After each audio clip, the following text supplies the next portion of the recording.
morning to all of you. Welcome to Success Zone, changing the way of learning. The platform you will get your success to the winner. I hope आप लोग बहुत अच्छे होंगे, घर पे पढ़ाई कर रहे होंगे अच्छे से। और जैसा कि हमने आपको पिछले 6 लेक्चर में सॉइल मैकेनिक्स का बहुत ही इम्पोर्टेंट कंटेंट बताया, जो कि एग्जाम से बहुत इम्पोर्टेंट है, बहुत रिलेटेड है। और आज लेक्चर 7 है। तो एक बार सबको तहे दिल से जय हिंद, जय भारत, वंदे मातरम कहना चाहता हूं। जो मेरे साथ है, बने हुए हैं और फ्यूचर में बने रहेंगे, उन्हें भी वंदे मातरम कहता हूं। तो आज का जो दिन है आपके लिए एक नई एनर्जेटिक वीडियो के साथ और बहुत ही इम्पोर्टेंट क्लास के साथ मैं आपके साथ आया हूं। तो आज जो मैं आपको पढ़ाऊंगा वो क्लास होगी maximum and minimum theoretical void ratio की और डिटर्मिनेशन ऑफ वाटर कंटेंट की, जो कि वेरियस मेथड से हम लोग निकालते हैं। हमने पिछले लेक्चर में बताया था आपको कि वाटर कंटेंट और स्पेसिफिक ग्रेविटी का जो टेस्ट होगा वो मैं बताऊंगा, जो कि बहुत इंपॉर्टेंट है फ्रेंड्स, माय डियर स्टूडेंट। कोई भी अगर आप कहीं भी अगर आप जॉब करने जाओगे ना, तो जब सॉइल टेस्टिंग की बात होगी तो उसके लिए जो होगा आपको आना चाहिए टेस्टिंग करने। तो वही टेस्टिंग का वाटर कंटेंट का मैं 6 से 7 मेथड बताऊंगा। तो कोशिश करूंगा कि आज कम से कम जो भी आपका इम्पोर्टेंट जो मेथड है 4 या 5 वो मैं आपको करा दूं, और जो रेस्ट बच जाएंगे वो मैं नेक्स्ट वीडियो में आपको करा दूंगा। तो आई होप आप लोग को वीडियो बहुत अच्छा लगता होगा, बहुत ही एनर्जेटिक है और आप लोगों का बहुत अच्छा सपोर्ट है और आप लोगों ने बहुत अच्छा लाइक किया, सब्सक्राइब किया, और आगे भी इसी तरह करते रहिए सब्सक्राइब और लाइक। और हम आपके साथ हमेशा बने हुए हैं। और आज आपके साथ लेक्चर 7 हम लेके आए हैं, जो कि आपका theoretical and maximum and minimum void ratio का क्लास है। तो okay dear students, we are going to our topic soil mechanics lecture 7। तो maximum and minimum void ratio theoretical, ये मेरा टॉपिक है। तो हम लोग जानेंगे कि maximum minimum theoretical void ratio क्या होता है। आपको पता है वॉइड रेशियो के बारे में, आपको पता है void ratio is defined as it is the ratio of volume of voids upon volume of solids and it is expressed by small E and their value is given in decimal value. तो हम लोग void ratio के बारे में इतना जानते हैं और हम लोग को अब जानना है मैक्सिमम के बारे में। तो मैक्सिमम और मिनिमम जानने से पहले मैं अभी आपको रिमाइंड करा दिया वॉइड रेशियो के, ताकि जो स्टूडेंट नए हो मेरे साथ या जो स्टूडेंट को समझने में प्रॉब्लम हो वो भी समझ जाए। तो देखिए, ये एग्जाम में बहुत पूछा जाता है, डायरेक्टली इसका वैल्यू पूछ लिया जाता है कि आपका थ्योरेटिकल में पोरोसिटी का और वॉइड रेशियो का मैक्सिमम वैल्यू कितना होता है, और थ्योरेटिकल में मिनिमम वॉइड रेशियो का पोरोसिटी और आपका वॉइड रेशियो का वैल्यू कितना होता है। ये दो जो सवाल है, इसमें 2 क्वेश्चन, इसमें 2 क्वेश्चन, ये 4 क्वेश्चन आपका एग्जाम में पूछा जाता है। तो देखेंगे theoretical maximum void ratio for uniformly graded course grain soil having a spherical grain maximum possible void ratio is 0.91। ये बोलता है कि आपका यूनिफॉर्मली ग्रेडेड एक कोर्स ग्रेन सॉइल है। जब नेक्स्ट क्लास में कराऊंगा तो आपको well graded soil, uniformly graded soil बताऊंगा। यूनिफॉर्मली ग्रेडेड का मतलब होता है एक समान जो सॉइल है, जिसमें कि आपको एक समान टाइप के आपको सॉइल मिलेंगे। तो वो कोर्स ग्रेन सॉइल है। कोर्स ग्रेन मतलब वो कोहेजन लेस सॉइल है। कोहेजन लेस है, that means that soil are called gravel soil और sandy soil, and fine grain soil that we can say clay and silt is fine grain soil. Then having a spherical grain, जो कि एक spherical grain जैसा होता है, जिसका maximum possible जो void ratio है वो 0.91 है। आप लोग इस पॉइंट को हेडलाइन कर लेंगे, अंडरलाइन कर लीजिए। Maximum possible void ratio is 0.91 and corresponding maximum porosity is 47%। तो maximum void ratio 0.91 and it's corresponding porosity is 47%। तो इसके कॉरस्पॉन्डिंग जो आपका पोरोसिटी है वो कितना परसेंट है, तो 47% है। तो आपसे पूछेगा पोरोसिटी कितना होता है, तो 47% होता है मैक्सिमम वॉइड रेशियो थ्योरेटिकली के कॉरस्पॉन्डिंग। और पोरोसिटी आप लोग जानते हैं volume of void by total volume, that is called porosity. We are denoted by small n। Okay, then next point, this state is achieved. यह जो मेरा स्टेट है अचीव्ड कब होता है, तो such particles are arrange in loosest state having rectangular and cubical array.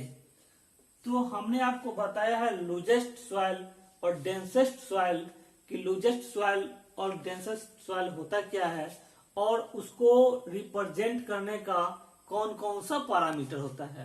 तो हमने आपको बताया है कि लूजनेस और डेंसनेस सॉइल को रिप्रेजेंट करने का जो तरीका है या पैरामीटर है वो वॉइड रेशियो है, पोरोसिटी है एंड रिलेटिव डेंसिटी है। और relative density is also called density index, and density index is best indicator to represent looseness and denseness of soil. Then तो जो मेरा आपका लूजेस्ट पार्टिकल है वो अरेंज होता है लूजेस्ट स्टेट में। वैसा सॉइल जो कि लूजेस्ट स्टेट में आपका अरेंजमेंट उसका होता है जो कि रेक्टेंगुलर और क्यूबिकल एरे के फॉर्म में, उसको हम लोग बोलेंगे कि वो थ्योरेटिकल मैक्सिमम वॉइड रेशियो का कंडीशन है। And next point called simple packing. इसका जो पैकिंग होता है वो बहुत ही सिंपल होता है। ओके, तो इस पैकिंग में क्या होता है, in packing one particles is in contact with 6 adjacent particle. इसमें जो पैकिंग होता है स्टूडेंट्स वो बहुत ही सिंपल होता है और इस पैकिंग में आपका 1 पार्टिकल के साथ 6 आपका एडजेसेंट पार्टिकल होगा। तो ये आपसे एग्जाम में क्वेश्चन पूछ लेगा कि आपका जो मैक्सिमम थ्योरेटिकल वॉइड रेशियो है उसमें आपका 1 पार्टिकल के साथ कितना एडजेसेंट पार्टिकल अरेंज होता है। तो आप लोग वहां पे ध्यान रखेंगे कि 6 होता है। तो इस टॉपिक में हमने मैक्सिमम पढ़ा दिया। इस टॉपिक में आपका पूछने वाली कौन कौन सी बात है, तो पहला क्वेश्चन होगा कि थ्योरेटिकली मैक्सिमम वॉइड रेशियो कितना होगा, 0.91 होगा। उसके करस्पॉन्डिंग पोरोसिटी कितना होगा, तो 47% होगा। और 1 पार्टिकल के साथ कितना एडजेसेंट पार्टिकल होते हैं, तो वहां पे आपका 6 होगा। तो आप लोग को ये समझ में आया होगा थ्योरेटिकल मैक्सिमम वॉइड रेशियो कितना होता है और क्या होता है। अब इसी के साथ हम चलेंगे next, theoretical minimum void ratio. Then we start minimum void ratio theoretically. तो हम लोग मैक्सिमम अब पढ़ चुके हैं और मिनिमम वॉइड रेशियो जो थ्योरेटिकली होगा वो पढ़ेंगे। तो ये किस कंडीशन में अचीव्ड होता है, तो जानेंगे कि achieved when particles are arrange in densest state of packing. ये जो आपका होगा अचीव्ड होगा उस कंडीशन में कि आपका सॉइल का जो पार्टिकल्स है वो अरेंज होगा डेंसेस्ट स्टेट में तब। और डेंसेस्ट स्टेट का मतलब है कि वो बहुत ही टाइटली वो घना घना होगा, कसा हुआ होगा। और लूजेस्ट फॉर्म मतलब बहुत ही ढीला फॉर्म में होगा। तो ये आपका हो गया डेंसर स्टेट ऑफ पैकिंग के कंडीशन में। इन दिस केस, इस केस में जो आपका मिनिमम वॉइड रेशियो होता है वो होता है आपका 0.35 और इसके कॉरस्पॉन्डिंग जो आपका पोरोसिटी होता है वो 26% होता है। तो क्वेश्चन आपसे पूछ लिया जाएगा कि इस केस में मिनिमम वॉइड रेशियो कितना होगा, तो स्टूडेंट्स 0.35 होगा और इसके कॉरस्पॉन्डिंग जो पोरोसिटी होगा वो होगा 26%। ओके, तो ये क्वेश्चन होगा। और इसमें क्या है कि 1 पार्टिकल के साथ आपका जो एडजेसेंट पार्टिकल होता है वो 12 पार्टिकल होता है और मैक्सिमम वॉइड रेशियो में 6 पार्टिकल जो एडजेसेंट के साथ हो रहा था और इसमें 12 पार्टिकल्स है। तो दोनों में आपका देखिए सेमेस्टर वालों के लिए जो क्वेश्चन आएगा कि what is the difference between maximum theoretical void ratio and minimum theoretical void ratio. Explain it. तो हो सकता है कि 4 मार्क्स में आपसे ये क्वेश्चन पूछे, तो आप इसको एक्सप्लेन कर सकते हो या बेसिक डिफरेंस दिखा सकते हो। और कंपटीशन वाले के लिए आएगा जो कि गेट में भी 1 मार्क्स में पूछा जाता है, और एसएससी जेई वाले को तो डायरेक्ट पूछा जाता है। बहुत बार ये क्वेश्चन पूछा हुआ है कि मैक्सिमम थ्योरेटिकल वॉइड रेशियो कितना होता है। तो मैक्सिमम थ्योरेटिकल वॉइड रेशियो और मिनिमम और उसके करस्पॉन्डिंग पोरोसिटी मैं आपको सब कुछ अभी बता चुका हूं। नेक्स्ट अभी जो टॉपिक पढ़ाऊंगा वो होगा determination of water content by different method.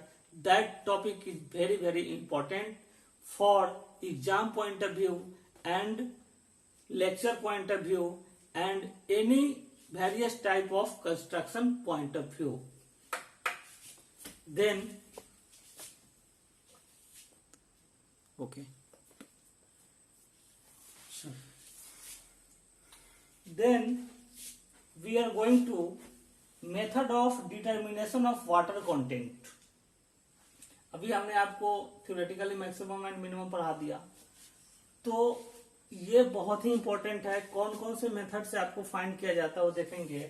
Number first है ओवन ड्राइंग मेथड, सेकेंड है sand bath method, alcohol method, number 4 calcium carbide method, number 5 radiation method and number 6 pycnometer method. तो students आप लोग इसको करेंगे 4 स्टार और आप pycnometer को करेंगे 4 स्टार। ये क्या 4 स्टार है मैं बता रहा हूं। कैल्शियम कार्बाइड को आप करेंगे 2 स्टार, बाकी को आप कर दीजिए 1 स्टार। नहीं कीजिए कोई फर्क नहीं पड़ेगा। देखिए 4 स्टार करने का मतलब है कि आपका वाटर कंटेंट का निकालने का जो आपका इंपॉर्टेंट मेथड है वो आपका एक ओवन ड्राइंग मेथड है, नेक्स्ट आपका पिक्नोमीटर मेथड है और एक कैल्शियम कार्बाइड मेथड है। ये 3 मेथड बहुत ही इंपॉर्टेंट है और बहुत ही एक्यूरेट माना जाता है। तो इससे कैसे डिटर्मिनेशन करते वाटर कंटेंट का ये मैं बताऊंगा। आप लोग बहुत अच्छे से सुनिएगा, क्योंकि जब आप कोई जॉब करने जाइएगा, कोई साइट पे जाइएगा, तो एज ए इंजीनियर आपसे वो पूछ लेगा कि भाई बताओ कि वाटर कंटेंट कोई भी सॉइल का कैसे टेस्ट होगा। जब मटेरियल टेस्टिंग कराएगा या सॉइल टेस्टिंग कराएगा तो वहां पे ये बहुत काम आएगा। और सेमेस्टर एग्जाम वाले स्टूडेंट से मेरा रिक्वेस्ट है कि वो जिस भी कॉलेज में पढ़ रहे हैं वहां लैब जो करें वो लैब आप बहुत अच्छे से करेंगे, क्योंकि आपका पढ़ाई से ज्यादा इंपॉर्टेंट हो जाता है लैब। लैब का अगर आपको नॉलेज है, लैब का कॉन्सेप्ट क्लियर है, तो आप 60% बातें कोई भी इंजीनियरिंग के सब्जेक्ट का आप ऑटोमेटिक जान जाओगे, जो कि इम्पोर्टेंट है। तो लैब जो है, ऐसे सिविल इंजीनियरिंग का जितना भी लैब है सारा लैब मैं करा चुका हूं, और सारे लैब का मैं पूरा तो नहीं बोल सकता कि मैं 100% जानता हूं, लेकिन इतना बोल सकता हूं कि जितना रिक्वायरमेंट है 60% 70% नॉलेज है मुझे। और जो लैब जिनसे मैं सीखा हूं वो बहुत ही लैब के मामले में बहुत ही नॉलेजफुल आदमी हैं, बहुत ही नॉलेजफुल सर हैं। वो उनके गाइडेंस में हम आज भी हैं, और अगर लैब के बारे में 2 वर्ड जानते हैं तो उन्हीं का आज कृपा है। और पढ़ाई के मामले में जानते हैं तो उनके भी एक गुरु जी हमारे हैं जिनका कृपा हम पे। तो वो दोनों इंसान को और ऐसे जितने भी हमारे सर हैं उनको मैं एक बार दिल से वंदे मातरम कहता हूँ, क्योंकि मैं आप लोगों के साथ आज जुड़ा हूँ, बोर्ड पे पढ़ा रहा हूँ, तो ये कहीं ना कहीं उनका बहुत बड़ा योगदान है वो लोगों का। तो चलिए फ्रेंड्स, अब हम देखते हैं। ये मैं जो कुछ बात बोलता हूँ ये ऐसे ही नहीं बोल देता हूँ, इसका कहीं ना कहीं मोटिव्स है जो कि पढ़ाई में आपको मोटिवेट करेगा। और कुछ कुछ आदमी का अपना एक्सपीरियंस होता है, वो अपने स्टूडेंट के साथ साझा करता है, क्योंकि वो जब कुछ गलती करे, मिस्टेक करे, उन्हें भी कुछ सीखने को मिले। ठीक है, तो हम लोग फर्स्ट मेथड जानेंगे ओवन ड्राइंग मेथड। तो देखिए ओवन ड्राइंग मेथड के बारे में क्या कहता है। Oven drawing method is the best and accurate method. This method is laboratory method. कहा जाता है कि ओवन ड्राइंग मेथड एक आपका क्वेश्चन आएगा कि सबसे मोस्ट एक्यूरेट मेथड कौन होता है वाटर कंटेंट फाइंड करने का, तो आप बोलेंगे कि सबसे जो बेस्ट मेथड है वो आपका है ओवन ड्राइंग मेथड, जो कि सबसे मोस्ट एंड एक्यूरेट माना जाता है। इसमें नेक्स्ट पॉइंट है कि for organic soil temperature 105 to 110 degree Celsius, मतलब इसमें जो टेम्परेचर मेंटेन करते हैं इनऑर्गेनिक सॉइल के लिए वो करते हैं हम 105 से 110, और ऑर्गेनिक सॉइल के लिए करते हैं 60 डिग्री सेल्सियस। तो आपको जो ये मैं बात बोला थोड़ा सा समझ में नहीं आया होगा कि हमने टेम्परेचर का बात क्यों कर दिया। हमने एक बात बोला कि मस्ट एंड एक्यूरेट मेथड होता है, तो चलो भाई मान लेते हैं कि सबसे अच्छा मेथड है, लेकिन टेम्परेचर का बात क्यों कर दिया तो वो आप जानिए। पूरा का पूरा मैं आपके साथ प्रोसीजर लेके आया हूँ, पूरा मैं प्रोसीजर बताऊंगा कि वाटर कंटेंट का ओवन ड्राइंग मेथड से टेस्ट कैसे होता है, तो आप लोग सुनेंगे। देखिए वाटर कंटेंट का आपको टेस्ट करना है तो सबसे पहले आप सॉइल लैब में जाएंगे। सॉइल लैब में आपका एक ओवन होगा, ओके। ओवन पे मेरा कोई भी चीज हीट होता है, अगर कोई भी अगर मॉइस्ट सॉइल है जिसमें नमी है तो आपको हीट करना है तो उसके लिए एक ओवन चाहिए, या अगर आपके पास ओवन नहीं है तो एक हीटर चाहिए। लेकिन हीटर से वो पूरा का पूरा स्पेसिफिक वैल्यू नहीं मिल पाएगा जो कि आपको मिलना चाहिए, ओके।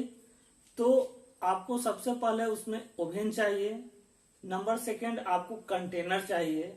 कंटेनर मतलब छोटा छोटा डब्बा होता है जो आपका स्टील का होगा, वो चाहिए आपको सॉइल रखने के लिए। फिर आपको चाहिए मटेरियल चाहिए, मटेरियल में आपको मॉइस्ट सॉइल चाहिए। फिर आपको वेट बैलेंस चाहिए। अभी इसमें आपको इतना सामान चाहिए, वेट बैलेंस, जिससे आप वेट करेंगे। आप करते क्या हैं देखेंगे students,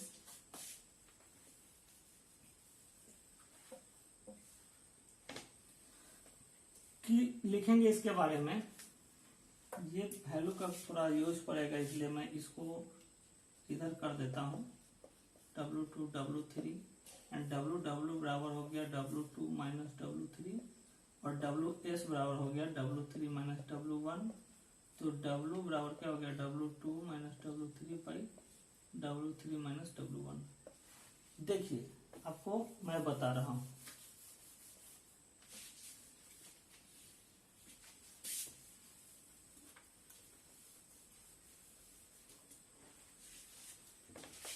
number first oven drawing method. Oven drawing method, इसमें फर्स्ट पॉइंट लिखेंगे कि मोस्ट एक्यूरेट मेथड,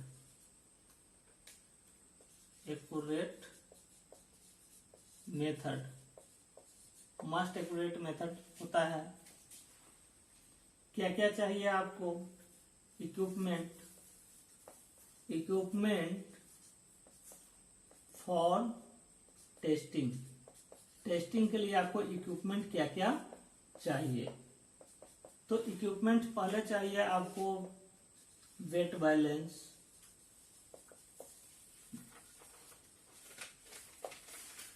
फिर आपको चाहिए ओवन,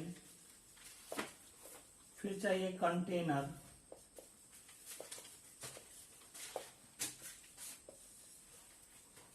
फिर चाहिए आपको मटेरियल में सॉइल, मटेरियल में आप लिख लेंगे मॉइस्ट सॉइल, ओके। इतना चीज चाहिए। अब आप टेस्ट करेंगे कैसे, तो मैं प्रोसीजर बता देता हूं, उसके बाद मैं फिर बोर्ड पे लिख भी दूंगा। तो टेस्ट करने के लिए सबसे पहले आप क्या करेंगे, मॉइस्ट सॉइल लाएंगे। जो सॉइल में आपको लगे कि नमी है, इसमें थोड़ा पानी है, क्योंकि हमने जब फेज सिस्टम पढ़ाया तो हमने बोला कि सॉइल होता है 3 फेज में, सॉइल, वाटर एंड एयर। तो एयर नेग्लिजिबल होता है, और लेकिन पोर से, वॉइड से तो उसमें कुछ ना कुछ आपका एयर होगा, लेकिन उसका वेट नेग्लिजिबल होता है, ओके। तो आप मॉइस्ट सॉइल लाए। उसके बाद आपने क्या किया कि अभी एम्प्टी कंटेनर का वेट किया, ठीक है। तो W1 जो हुआ आपका एम्प्टी कंटेनर हुआ, ऐसे लिख के आप समझिए। आप इसको नोट कर लीजिएगा, मैं इसको मिटा रहा हूँ, फिर वो कॉन्सेप्ट को मैं समझाऊंगा। ठीक है, स्क्रीनशॉट कीजिए या नोट कर लीजिए। मैं नेक्स्ट बताता हूँ। इसी में सबसे पहले आप क्या किए कि सॉइल को लाए, फिर लैब में आप ले आए। लैब में लाने के बाद आपके पास 3 कंटेनर होगा छोटा छोटा। तो आप क्या करेंगे, आपको निकालना क्या है, वाटर कंटेंट। और वाटर कंटेंट का फॉर्मूला क्या होता है, weight of water by weight of solid, आप ये जानते हैं। अब आप क्या किए, कंटेनर आपके पास 3 गो है, W1, W2, W3। आप वेट बैलेंस पे गए, कंटेनर का वेट किए, तो होगा पहला W1 क्या होगा, वेट ऑफ कंटेनर। इसका मान लीजिए कि कम से कम कुछ भी वजन हो सकता है, 70 ग्राम हो गया। बहुत छोटा छोटा कंटेनर होता है, 50 ग्राम का, 60 ग्राम का, कोई बड़ा होता है तो 100 ग्राम का। ये आपका मान लीजिए 70 ग्राम का है। फिर W2 है आपका wait of container plus moist soil. आपने क्या किया कि कंटेनर का वेट तो आपका है ही 70 ग्राम, आप उस कंटेनर में मॉइस्ट सॉइल जो लाए हैं उसमें से थोड़ा सा डाल दिए।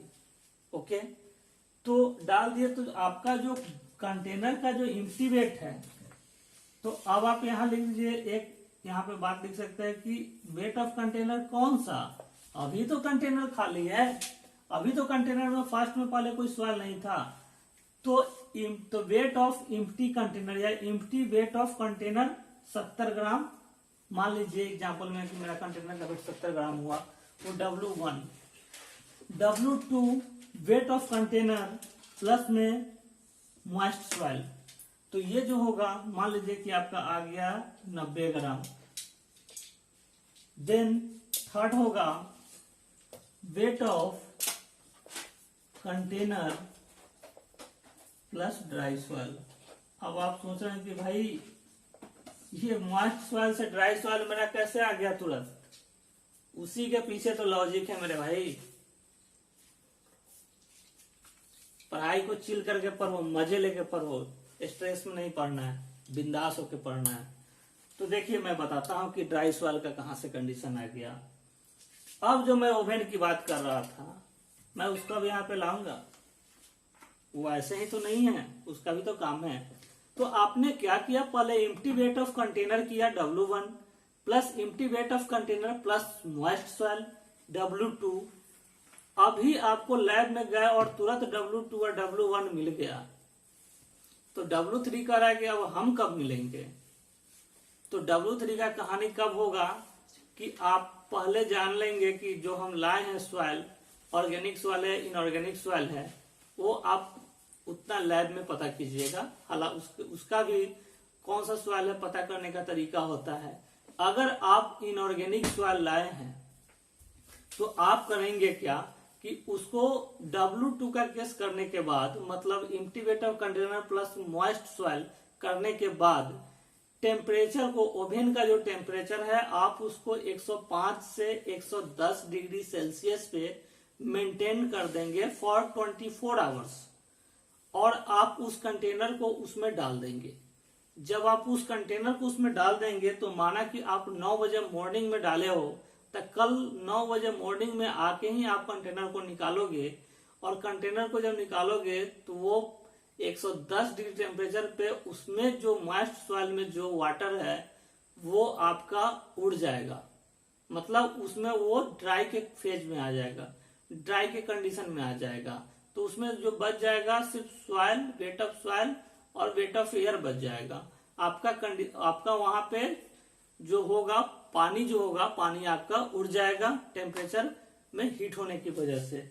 तो वही जब 24 घंटा के लिए हम डाल दिए तो मेरा मिला, तो यही होता है wait of container plus dry soil.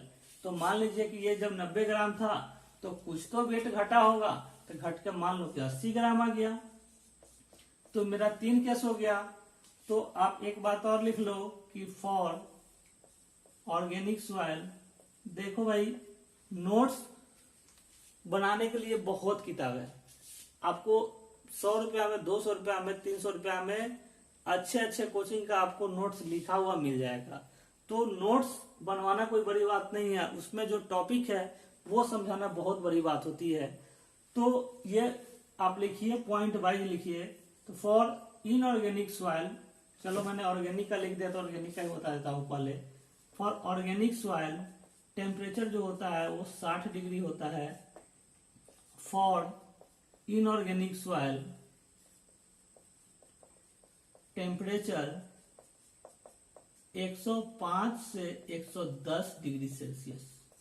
Okay, तो आपको ऑर्गेनिक सॉइल, इनऑर्गेनिक सॉइल में टेम्परेचर कितना मेंटेन करना है लिख लो। फॉर, आप लोग अच्छे से नीचे लिखना, मेरे पास जगह की कमी है तो मैं जहां जगह मिलता हूं वहां मैं लिख देता हूं।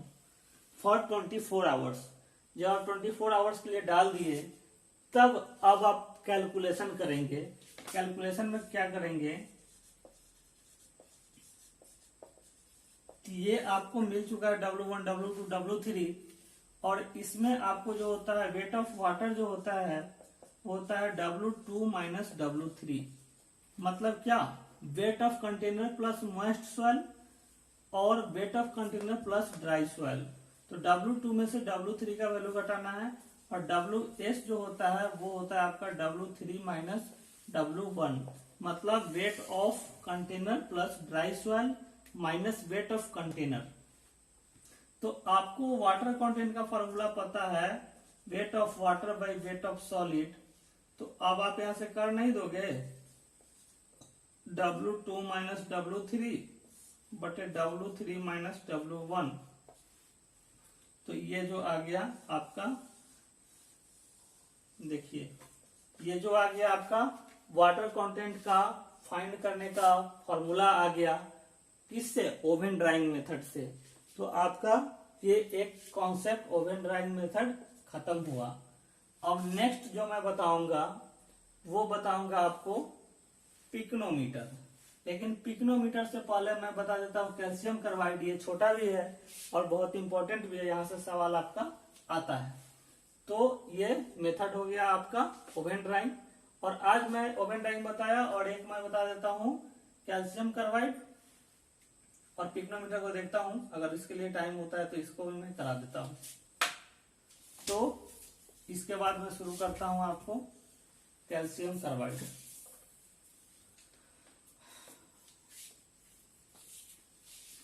तो स्टूडेंट्स, हम कैल्शियम कार्बाइड मेथड अब पढ़ेंगे।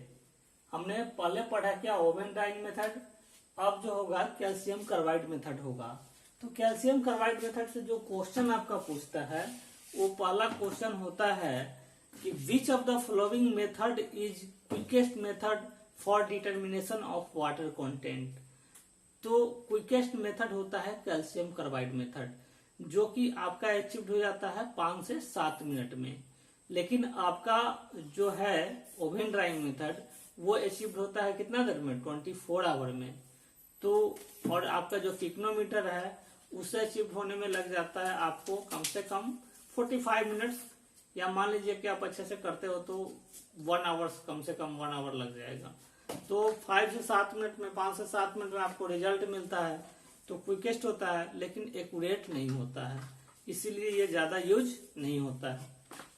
तो देखेंगे इसके बारे में point. It is very quickest method, calcium carbide method is very quickest method. ये बहुत इंपॉर्टेंट है, आप लोग इसको हेडलाइन कर लीजिए, इससे क्वेश्चन ये आता है। और कितना देर में अचीव करता है, ये यूपी जल निगम में क्वेश्चन आया हुआ है, और ये अचीव करता है 5 से 7 मिनट में। नेक्स्ट है कि ये कैल्शियम कार्बाइड मेथड को फाइंड करने के लिए हमें कुछ इंस्ट्रूमेंट की जरूरत पड़ती है, जिसका नाम है मॉइस्चर टेस्टर। मॉइस्चर टेस्टर नाम करके एक इंस्ट्रूमेंट है जो कि यूज होता है। तो इन इंस्ट्रूमेंट यूज मॉइस्चर टेस्टर, आप इसको भी कर लेंगे। This method is also called spade moisture tester method. इस मेथड को हम स्पेड मॉइस्चर टेस्टर मेथड भी बोलते हैं। नेक्स्ट पॉइंट है कि सॉइल सैंपल वेट 4 से 6 gram is placed in moisture testing equipment. ये एक मॉइस्चर टेस्टिंग इक्विपमेंट होता है, जो मॉइस्चर टेस्टर होता है। उसमें हम लोग 4 to 6 ग्राम सॉइल को क्या करते हैं, उसमें डालते हैं और उसके बाद टेस्ट करते हैं। तो आप लोग इसका वीडियो देखिएगा, आप लोग को वीडियो समझ में आएगा। द नेक्स्ट पॉइंट है कैल्शियम कार्बाइड पाउडर CaC2। जो आपका कैल्शियम कार्बाइड पाउडर है वो हम ऐड करते हैं किसमें, मॉइस्ट सॉइल में, क्योंकि हम जो 4 to 6 ग्राम जो हम सॉइल डाले हैं वो मेरा मॉइस्ट सॉइल है, तभी तो उसमें हम डिटरमाइन करेंगे आपको वाटर कंटेंट। ये बात हमेशा ध्यान में रखिएगा कि आपको जो वाटर कंटेंट फाइंड होता है कभी ड्राई सॉइल में नहीं होता है। आप लैब में जाइएगा, आपसे पूछ लेगा कि कौन सा सॉइल है भाई बताओ जिसका वाटर कंटेंट निकालोगे, आप गलती से भी नहीं कहना कि ड्राई सॉइल है। आपको चाहिए कम से कम मॉइस्ट सॉइल चाहिए, वेट सॉइल चाहिए, जो कि जिसमें पानी है। तो आप उसमें क्या करेंगे, ऐड कर देंगे calcium carbide CaC2 is added और moist soil sample which react with water. जो कि कैल्शियम कार्बाइड जब डालेंगे तो आप देखेंगे क्या कि आपका वाटर के साथ रिएक्ट करेगा एंड एज ए रिजल्ट, और रिजल्ट क्या कर देगा, एक एसिटिलीन गैस में रिमूव कर देगा। तो वाटर के साथ आपका होगा रिएक्शन होगा, और रिएक्शन के बाद आपका जो एक रिजल्ट होगा वो एसिटिलीन गैस में रिमूव कर देगा, जो कि प्रेशर को एक्सर्ट करेगा। तो फाइनली कहना क्या हुआ कि आपका एक मॉइस्चर टेस्टर इक्विपमेंट है, आपने उसमें 4 to 6 ग्राम सॉइल डाला। सॉइल डालने के बाद आपने उसमें कैल्शियम कार्बाइड को ऐड किया। ऐड करने के बाद आपका क्या होगा कि रिएक्शन कर जाएगा, और रिएक्शन करने के बाद क्या होगा कि वो रिजल्ट किसमें दे देगा, एसिटिलीन गैस में, और उसके वजह से क्या होगा, प्रेशर को एक्सर्ट कर देगा। तो होगा क्या उसका formula, CaC2 calcium carbide plus 2H2O, पानी के साथ क्या किया, रिएक्ट किया, और ये जो बना दिया CaOH2 प्लस CaH2, जो कि रिमूव कर जा रहा है। देखिए एक्सर्ट हो रहा है, ये रिमूव कर जा रहा है। तो मोर वाटर, देखिए यहाँ पे पॉइंट लिखता है कि more water is directly proportional to more C2H2 gas and directly proportional to more pressure, जो कि बहुत इंपॉर्टेंट पॉइंट है इस कैल्शियम कार्बाइड के कॉन्सेप्ट का। ये पूछता है कि more water is directly proportional to more C2H2 gas और more pressure. Okay, then formula जो होता है मॉइस्चर कंटेंट निकालने का, मॉइस्चर कंटेंट को ही आप वाटर कंटेंट बोलते हैं। कहीं पे अगर क्वेश्चन आ जाए कि मॉइस्चर कंटेंट और वाटर कंटेंट, तो आप कंफ्यूजन मत होना, मॉइस्चर कंटेंट और आपका वाटर कंटेंट सेम है। ओके, तो W का इसमें फॉर्मूला जो होता है वाटर कंटेंट का, WR/1 + W × 100, ये होता है आपका फॉर्मूला। इसका आपको डेरिवेशन वगैरह पढ़ना नहीं है, पढ़ना होता तो मैं बता देता इसको, लेकिन फिर भी आप लोग देखिएगा, कोशिश कीजिएगा, हर चीज को डिराइव करना चाहिए। तो WR/1 + W × 100 ये फॉर्मूला होता है जिससे कि हम कैल्शियम कार्बाइड निकालते हैं। थर्ड जो है वो मैं बताऊंगा आपको पिक्नोमीटर, लेकिन पिक्नोमीटर जो है वो एक्सपेरिमेंट और वो प्रोसेस बहुत ही थोड़ा लेंदी क्लास है। उसमें मुझे बताने में कम से कम आपको 25-30 मिनट्स लग जाएंगे विथ कॉन्सेप्ट आपको और लिखा करके। तो लेकिन फिर भी मैं रफली बता देता हूं, और जब नेक्स्ट क्लास लूंगा तो आपको पिक्नोमीटर के बारे में डिटेल बताऊंगा। एक्चुअली पिक्नोमीटर से हम वाटर कंटेंट उसी सॉइल का निकालते हैं जिसका हमको स्पेसिफिक ग्रेविटी जो है वो पता होता है। वो सॉइल का हम नहीं निकालेंगे जिसका स्पेसिफिक ग्रेविटी हमें पता नहीं हो। इसका एक लिमिटेशंस है, या बोलिए कि आप डिमेरिट्स है, कि वैसा सॉइल होना चाहिए जिसका आपको स्पेसिफिक ग्रेविटी पता हो। तो आपसे ये क्वेश्चन पूछता है कि कौन सा वैसा टेस्ट है जिसमें वाटर कंटेंट निकालते हैं जिसका आपको स्पेसिफिक ग्रेविटी पता होना चाहिए। तो पहला पिक्नोमीटर, बोला जाता है कि कौन सा मेथड है जिससे हम वाटर कंटेंट और स्पेसिफिक ग्रेविटी दोनों निकालते हैं, तो वो है आपका पिक्नोमीटर। पिक्नोमीटर में होता क्या है कि इसमें आपका इक्विपमेंट होता है, एक जार होता है जो कि 900 ml उसका कैपेसिटी होता है, बट आप लैब में देखोगे तो लैब में कैपेसिटी 1000 ml होगा, और एक छोटा सा जार होगा जिसका कैपेसिटी 500 ml होता है। तो दो टाइप का आपका जार होता है, एक 1000 ml कैपेसिटी का, एक 500 ml कैपेसिटी का। आपको इसमें एक वैक्यूम पंप होगा, एक स्टीरर होगा, वेट बैलेंस होगा, आपको सॉइल होगा, और सॉइल जो होगा वो मॉइस्ट सॉइल होगा। उसके बाद आपका इंजेक्शन होगा, उसके बाद आपका इसमें डिस्टिल्ड वाटर होगा, स्टीरर है, वेट बैलेंस है। तो इतना इक्विपमेंट आपको चाहिए। उसके बाद हम करते क्या है, सबसे पहले आज मैं समझा देता हूं, क्योंकि कल मैं जब क्लास लूंगा तो आप लोग को जब मैं बताऊंगा तो आप लोग को थोड़ा इजी हो जाएगा। तो 2 मिनट 3 मिनट का है, अच्छे से समझा देता हूं। उसके बाद कल मैं इसके बारे में बहुत अच्छा से समझा के बहुत अच्छे से लिखवाऊंगा। तो आप करते क्या है कि आप टेस्ट करने से पहले आप जार को अच्छी तरह से धो करके, आप वॉश करके आप उसको साफ कर लेते हैं। साफ करने के बाद आप क्या करते हैं, सबसे पहले आप एम्प्टी वेट ऑफ जार लेते हैं विथ कॉलर, उसका कॉलर के साथ, कॉलर रबर जो है सब लगा हुआ रहेगा। आप एम्प्टी वेट लेते हो तो वो वैल्यू होता है आपका W1। W1 means empty wait of container या जार। फिर आपने क्या किया, आपको W2 निकालना है। तो W2 आप क्या करेंगे कि empty wait of container plus soil. Okay, तो आप इसमें क्या किए कि कंटेनर में एम्प्टी वेट और सॉइल को डाले। तो इसमें जो सॉइल है आपका 1000 कैपेसिटी का जो आपका पिक्नोमीटर जार है, उसमें आपका 400 ग्राम आपका डलाएगा सॉइल। ओके, उसके बाद आपने क्या किया, उसका वेट किया। तो empty wait of container plus jar, sorry empty wait of container plus soil, तो ये W2।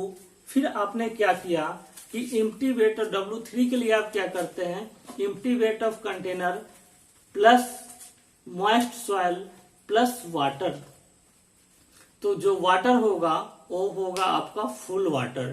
तो हम करते क्या है कि आपका एम्प्टी वेट है कंटेनर का, उसमें हमने सॉइल को डाले हुए हैं, उसमें हम पानी मिलाएंगे, और कैसे पानी कितना मिला देंगे ये देखना होता है।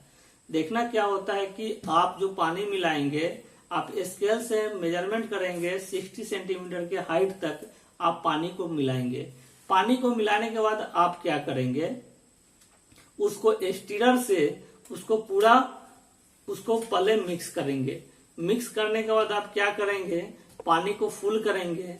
लेकिन पानी को पूरा का पूरा फुल नहीं अभी करना है, थोड़ा सा छोड़ देना है स्पेस कि इंजेक्ट उसमें हो सके। इंजेक्शन के द्वारा आप डिस्पोजल जो इंजेक्शन होता है, एक्चुअली जानते हैं कि जहां हम जो जाते हैं डॉक्टर के पास, जो डॉक्टर में सुइया देता है, तो वो जो इंजेक्शन होता है उस इंजेक्शन से हम पानी को इंजेक्ट करेंगे जार में। जार में इंजेक्ट करने के बाद हम अच्छे से उसको पूरा फुल कर देंगे। अब यहाँ पे कोई एक क्वेश्चन पूछेंगे कि सर आप इंजेक्ट क्यों कर रहे हैं, आप पूरा का पूरा फुल भी तो कर सकते हैं। भाई पूरा का पूरा अगर फुल करेंगे और उसको 180 डिग्री पे जब हम चेक करेंगे तो वहां से क्या होगा, बबल बनेगा और उसमें फोर्स हो जाएगा, वॉइड हो जाएगा, जिस वजह से प्रॉब्लम होगी। तो हम जब इंजेक्ट करेंगे तो प्रॉपरली जाएगा। इंजेक्ट करने के बाद हम क्या करेंगे, उसको वैक्यूम पंप से 30 मिनट तक उसको हम एयर को रिलीज करेंगे। तो 30 मिनट तक जब हम रिलीज करते हैं तो उसमें होता क्या है कि हर 5 मिनट के इंटरवल पे आप करेंगे क्या कि उसको आप सेकिंग करेंगे। जैसे 5 मिनट आपका क्या हुआ कि वैक्यूम पंप उसमें डाले हुए हैं और वैक्यूम पंप चल रहा है, उसमें एक वायर होता है वो डलाता है, पंप चलते रहता है। हुआ तो आपको पंप नहीं बंद करना है, नहीं स्टॉप वॉच बंद करना है, आपको बस 2 या 5 से 7 सेकंड के लिए उसको सेक करना है। फिर से पंप का वायर उसमें लगाना है और ऐसे ही हर 5 मिनट पे चेक करते करते 30 मिनट तक आप उसको रिलीज करेंगे उसमें से एयर। आफ्टर रिलीजिंग एयर आप क्या करेंगे कि आप उसका 180 पे चेक कर लेंगे कि आपका यहाँ कोई बबल तो नहीं है, पोर्स खाली तो नहीं है। उसके बाद आप W3 का वेट कर लेंगे। जब आपका W3 का वेट कर लेंगे फिर W4 आपको निकालना होगा। तो आप पिग्नोमीटर का जो भी सॉइल है, पानी है, आप उसको जा करके बेसिन में आप वहां डाल दो, गिरा दो। उसके बाद आप बेसिन को अच्छे से, पहले आप पिग्नोमीटर जार को अच्छे से साफ कर लो उसमें। उसके बाद फुल वाटर आप भर लो। फुल वाटर भरने के बाद आप कॉलर को लगा दो। जब आपका कॉलर लग गया तो फिर उसी तरह इंजेक्शन द्वारा आप पानी को इंजेक्ट करो। इंजेक्ट करने के बाद टाइटली उसको आप पूरा का पूरा कस दो। उसके बाद आप क्या करो कि उसको आप 180 पे फिर से चेक कर लो कि यहाँ कोई मेरा बबल तो नहीं बन रहा है। तो वहां पे आपका बबल नहीं बनेगा तो आप वहां पे क्या करो, फिर W4 का वैल्यू मेजरमेंट कर लो, वेट कर लो कितना हुआ। तो W1, W2, W3, W4 ये 4 वैल्यू आपको मिल गया। तो जब 4 वैल्यू आपको मिल गया तो आपका वाटर कंटेंट फार्मूला से निकलता है। जहां पे वाटर कंटेंट का फार्मूला मैं जब पढ़ाऊंगा तो बता दूंगा। और वहां स्पेसिफिक ग्रेविटी के लिए भी सेम कॉन्सेप्ट करते हैं, बट जो सॉइल होता है वो हमने जो मॉइस्ट लिया, मॉइस्ट नहीं लेकर के हम ड्राई लेंगे। और जो हम 30 मिनट जो एयर रिलीज करते हैं स्पेसिफिक ग्रेविटी में हम 15 मिनट करेंगे। बाकी पूरा का पूरा कंसेप्ट स्पेसिफिक ग्रेविटी के लिए भी सेम होगा। तो वैसे हम दोनों टेस्ट कर सकते हैं और फार्मूला के द्वारा, मैं फार्मूला भी बताऊंगा, दोनों फार्मूला के द्वारा हम रिजल्ट पा सकते हैं। तो ये आपका होता है पिग्नोमीटर का टेस्ट वाटर कंटेंट के लिए। तो आई होप आप लोगों को बहुत अच्छे से इसका टेस्ट समझ में आया होगा। तो आशा करते हैं कि वीडियो आप लोग को अच्छा लगता होगा। तो आप लोग शेयर, लाइक, सब्सक्राइब जरूर करेंगे। और इसी के साथ आपकी जो नेक्स्ट क्लास होगी लेक्चर 8 सॉइल मैकेनिक्स की, वो नेक्स्ट क्लास की होगी। तब तक के लिए आप लोग को जय हिंद, जय भारत, वंदे मातरम। घर पे रहिए, सुरक्षित रहिए, खुश रहिए और मेरे चैनल के साथ बने रहिए। और चैनल को जहां तक हो ज्यादा से ज्यादा आप लोग सब्सक्राइब कीजिए, लाइक कीजिए। मैं आपके साथ हमेशा हूँ। जय हिंद, जय भारत, थैंक यू, राधे राधे राधे। ये इम्पोर्टेंट है।